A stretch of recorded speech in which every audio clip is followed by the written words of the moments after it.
चाचा साईं जेको मुझे हथ में हुयो मु पूरी कोशिश कई। कराची जी सब खां वडी अस्पताल में लाला के दाखिल करायो था ऐं इलाज लाइ 5 लाख रुपया भी जमा कराया था। संदस खिदमत लाइ 2 दोस्त भी छॾे आयो आहियां। डॉक्टर हाणे पंहिंजे इलाज में त का कसर कोन छॾींदा।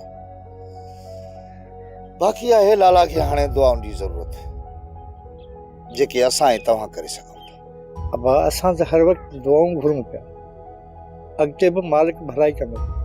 अबा आखिर डॉक्टर ने छा चयो आहे? को त आसरो ॾिनो हूंदो न। चाची तव्हांखे कहिड़ो कूड़ो दिलासो ॾियां?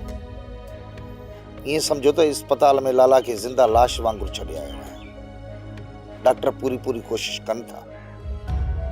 जेकॾहिं हूंदसि हयाती न त अलाह कंदो चढ़ी पवंदो। सिजावल पुट जेकॾहिं अहिड़ी ॻाल्हि हुई त कुझु ॾींहं तूं पाण उते रही हा न।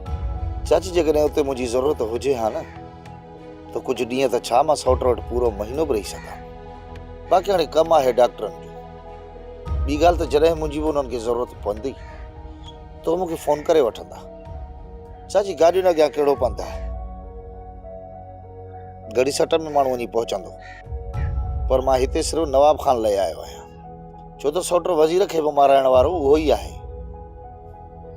पर सौट लाला मुंहिंजी इन ॻाल्हियुनि ते कन ई कोन ॾिनो। हाणे छा सोचियो अथई पुट? चाचा अञा पुछींदो त छा सोचियो अथई?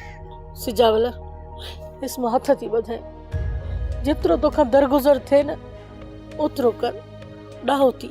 चाची मुंहिंजो वात रत सां हिन वक़्तु भरियल आहे ऐं तूं चवी थी सब्र कयां। जेसीं ताईं इन मस्त उठ खे गोॾनि भर न झुकाईंदुसि माठ करे कोन वेहंदुसि।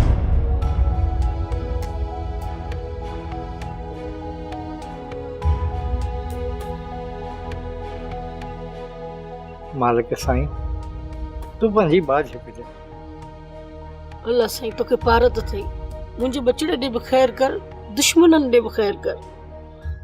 सोप सीरियल तकरार तमाम एपिसोड ॾिसो हाणे HD क्वालिटी में। विजिट कयो असांजो YouTube channel Sindh TV HD drama.